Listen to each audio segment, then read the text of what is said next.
उत्तर प्रदेश के कुछ इलाकों में कुछ ऐसी प्रथा है, जब दूल्हा तैयार होकर घुड़चढ़ी के लिए घर से निकलता है, पूजा पाठ होती है। उसके बाद फिर कुएं का पूजन होता है। जब कुएं का पूजन होता है, पूरी प्रक्रिया हो जाती है। उसके बाद जो दूल्हे की माँ होती है वह कुएं में पैर लटका कर बैठ जाती है और कुछ इस तरह की एक्टिंग करती है जैसे कि वह कहती है कि मैं जान देने वाली हूँ। तभी दूल्हा कहता है कि बाकी सब महिलाएं वो ठाके मार कर हंसती रहती हैं।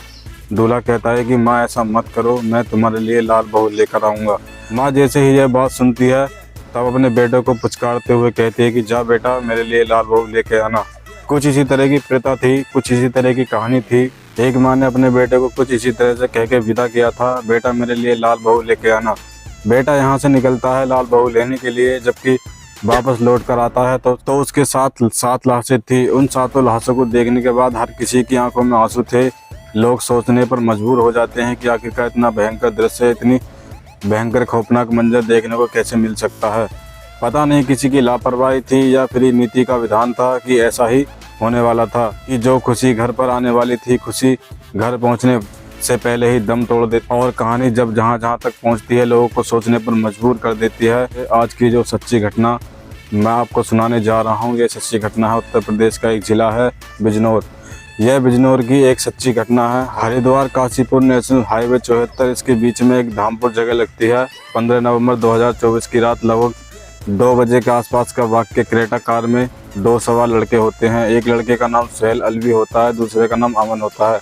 सुहेल अलवी और अमन जब अपनी क्रेटा कार से जा रहे थे तो क्योंकि सुनसान रास्ता है, उस वक्त ज़्यादा वाहन हाईवे पर नहीं थे। उनके आगे एक रोडवेज बस जा रही थी। उस रोडवेज बस को वो कई बार हॉर्न देते हैं, लेकिन वह अपनी रफ्तार पर जा रही थी। इसी बीच में उनको लगता है कि क्यों ना इसे ओवरटेक करके आगे निकला जाए, क्योंकि वो शायद धीरे चल रही थी। इसी बीच में उसने रफ्तार कुछ इतनी तेज़ की, अपनी क्रेटा कार की आगे बढ़ाई कि वो समझ नहीं पाया था, क्योंकि आगे कोई वाहन भी चल रहा है। दरअसल आगे एक टेम्पो चल रहा था। उस टेम्पो को चलते हुए टेम्पो को पीछे से क्रेटा कार ने जो टक्कर मारी, उसे ओवरटेक करते हुए उस टक्कर का किसी ने अंदाज़ा भी नहीं लगाया था। रोडवेज बस के अंदर बैठे हुए जितने भी लोग थे, सभी के मुंह से आह की आवाज़ निकली, ये क्या हो गया। इसी बीच में क्रेटा कार से टेम्पो टकराने के बाद लगभग 50 मीटर दूर तक टेम्पो ऐसे ही लुढ़क दूर तक पहुंच जाता है। उसके अंदर जितने भी मुसाफिर थे वे सब के सब बीच में फंस जाते हैं। और जब धमाका बहुत ज़ोर का था, जो धमाका होता है, क्रेटा कार भी इस धमाके की चपेट में आ जाती है। क्रेटा कार भी पलट के दूर जाकर गिर जाती है। इसी बीच में जो राहगीर इधर उधर से गुजर रहे थे जल्दी से रुकते हैं। रुकने के बाद देखते हैं, सबसे पहले नज़र पहुंचती है उस क्रेटा कार पर। क्रेटा कार के अंदर बैठे हुए दोनों लड़कों को जब नब्ज टटोली जाती है, देखा जाता है तो वो घायल अवस्था में। तुरंत ही 108 एम्बुलेंस को फ़ोन किया जाता है, तुरंत ही पुलिस को फ़ोन किया जाता है। पुलिस भी मौके पर पहुंच जाती है। हाईवे की जो कि पेट्रोलिंग पुलिस होती है वह भी मौके पर पहुंच जाती है। घटनास्थल पर सैकड़ों वाहन का जमघट लग जाता है। लोग देखते देखते, दरअसल देखते क्या है कि जो टेम्पो होता है, टेम्पो के अंदर दूल्हा बैठा हुआ है, दुल्हन बैठी हुई है, बाकी लोग बैठे हुए हैं। जब सभी के हाथों की नब्ज को देखने की कोशिश की जा रही थी, गिनती की जाती है, उसके अंदर 7 लोग बैठे हुए थे। 7 के 7 दम तोड़ दिया था, 7 ही मर चुके थे। थोड़ी ही देर में यह घटनाक्रम सोशल मीडिया पर वायरल होने लगता है और जहां तक यह घटनाक्रम की गूंज फैली थी, लोग सोचने पर मजबूर हो जाते हैं। दरअसल ये कहानी शुरू होती है अब से 15 साल पहले। यूपी के बिजनौर के धामपुर का एक गांव लगता है तीव। यहीं का रहने वाला एक व्यक्ति जिसका नाम खुर्शीद अंसारी होता है, जो कि दिल्ली में रहकर मजदूरी करता है, मेहनत करता है, कभी ठेला चलाता है तो कभी कावड़ का काम करता है। वो अलग अलग काम करता था। एक दिन उसकी मुलाकात दिल्ली में ही झारखंड प्रदेश के जिला मधेपुरा के गांव फरहाबाद का रहने वाला एक व्यक्ति जिसका नाम अलमुद्दीन होता है, उससे मुलाकात हो जाती है। जब धीरे धीरे उनकी मुलाकात होती है खुर्शीद अंसारी की, अलमुद्दीन की, तो उनकी दोस्ती हो जाती है।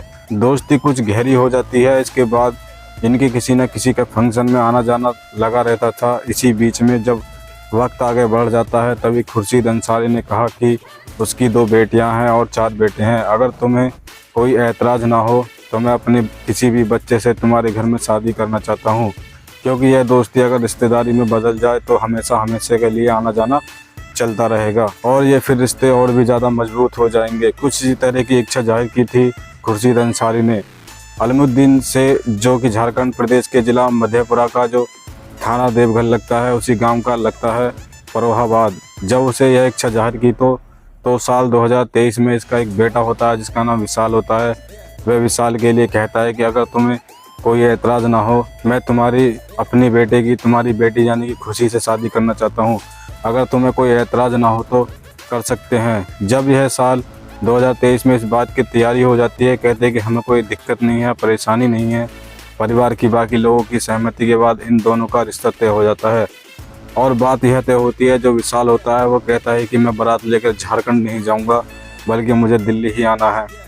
अपनी बेटी को आप दिल्ली से विदा कर सकते हैं। जब बार बार विशाल इस बात को कह रहा था तो बाकी लोग, खासकर उस लड़की के नाना जिसका नाम आलम होता है, वो कहते हैं कि हमारे भी अपने गाँव हैं, हमारे भी अपने लोग हैं, हमारे भी रिश्तेदार हैं। हम भी जब दूसरों की बहन बेटियों की शादी में जाते हैं तो फिर वह भी हमारे यहाँ पर आएंगे। अगर बेटी को दिल्ली से विदा किया तो लोग तरह तरह की बातें करेंगे, क्यों ना आप बारात लेकर सीधा झारखंड ही आ जाएं। इस बहाने से आप झारखंड भी देखने का आपको मौका मिल जाएगा। जब यह वाली बात आती है तो तारीख तय हो जाती है। 13 नवंबर 2024 की तारीख कहते हैं कि इसी तारीख को निकाह करेंगे और आप आ जाना।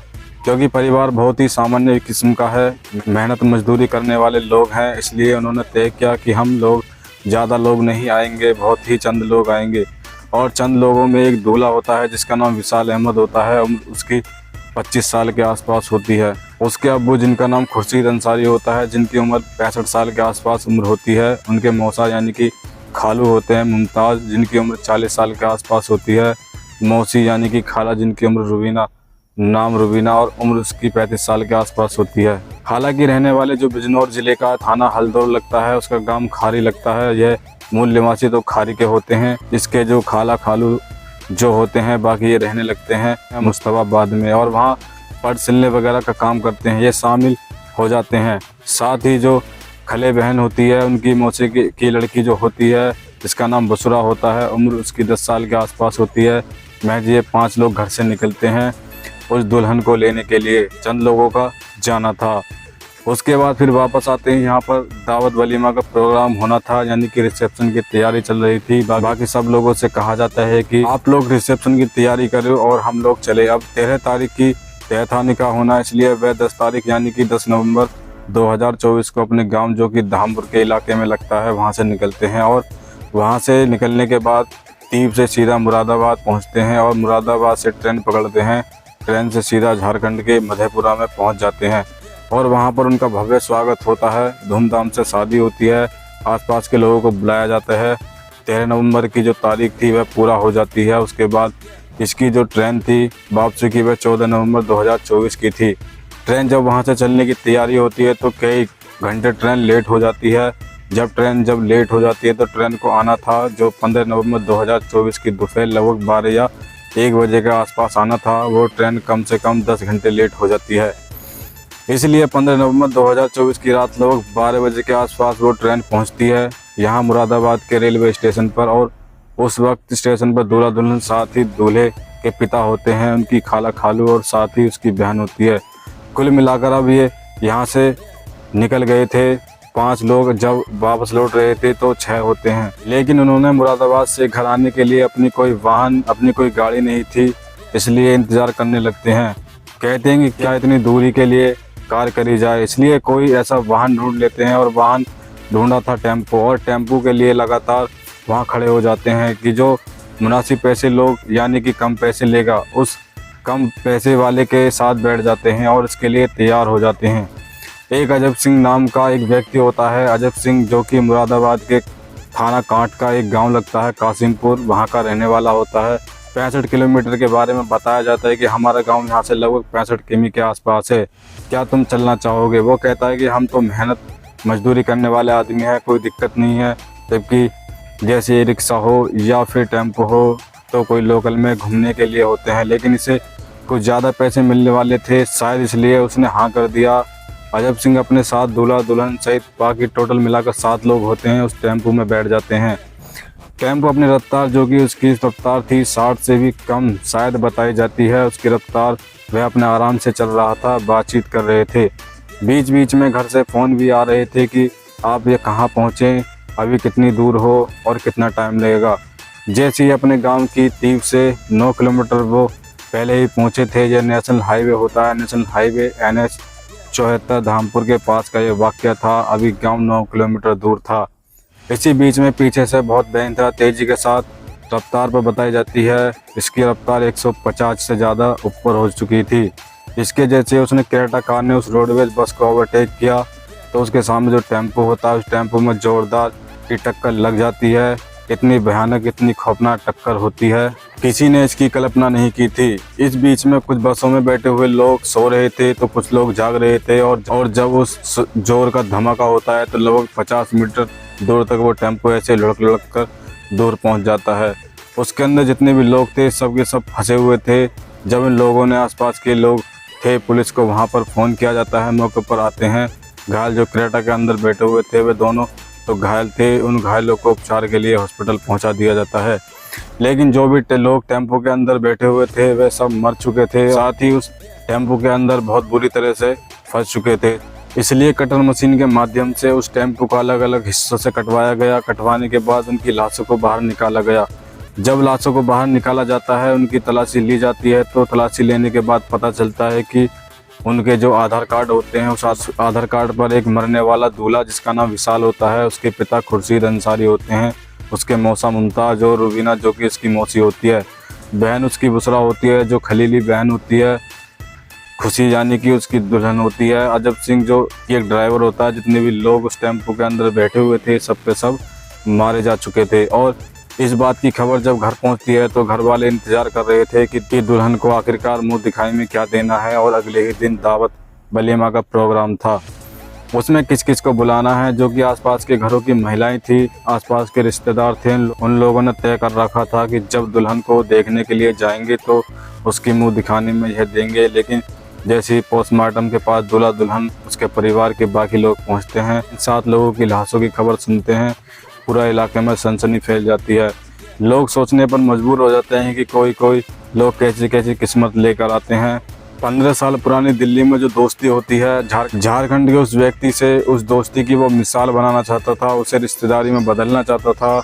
वो नहीं जानता था कि ऐसा हो सकता है। हालांकि लड़के यानी कि दूल्हे को आभास हो चुका था, क्योंकि वह अपनी उस बारात को लेकर झारखंड नहीं जाना चाहता था। वो चाहता था कि वह दिल्ली से ही बारात विदा हो जाए। लेकिन लड़की के नाना की भी मजबूरी थी कि लड़की अगर वहाँ से बिना विदा होकर आती तो लोग तरह तरह की बातें करते। समाज को देखने के लिए उन्होंने जिस तरह की प्लानिंग की थी, बाकी जो होता है वो वाकई में आप में बहुत बड़ा खौफनाक होता है। पुलिस इस मामले की इन्वेस्टिगेशन में जुड़ जाती है, साथ ही जिसकी गलती होगी उसके खिलाफ कार्रवाई की जाएगी। जब बात यह उत्तर प्रदेश के मुख्यमंत्री योगी आदित्यनाथ तक पहुंचती है तो वो इस मामले में ट्वीट करते हैं और परिवार के प्रति गहरी संवेदना व्यक्त करते हैं। साथ ही यह भी भरोसा दिलाया जाता है कि परिवार की आर्थिक मदद भी की जाएगी जो संभव हो सकेगा। दोस्तों, इस पूरे घटनाक्रम को सुनाने का उद्देश्य किसी को परेशान करना नहीं था, किसी का दिल दुखाना नहीं था, बल्कि आप लोगों को जागरूक करना था, आप लोगों को सचेत करना था। वो व्यक्ति, वो लड़का जो अपनी माँ से कहकर गया था कि मैं लाल बहू लेने के लिए जा रहा हूँ, वह शायद क्या कभी भी लौट कर वापस नहीं आएगा। जिस रूप में वो आया था वह और जहाँ चले जाते हैं वहाँ से कभी कोई लौटकर वापस नहीं आता। बाकी सब लोग अपना ख्याल रखें, अपने परिवार का ख्याल रखें और सुरक्षित रहें। जय हिंद, जय भारत।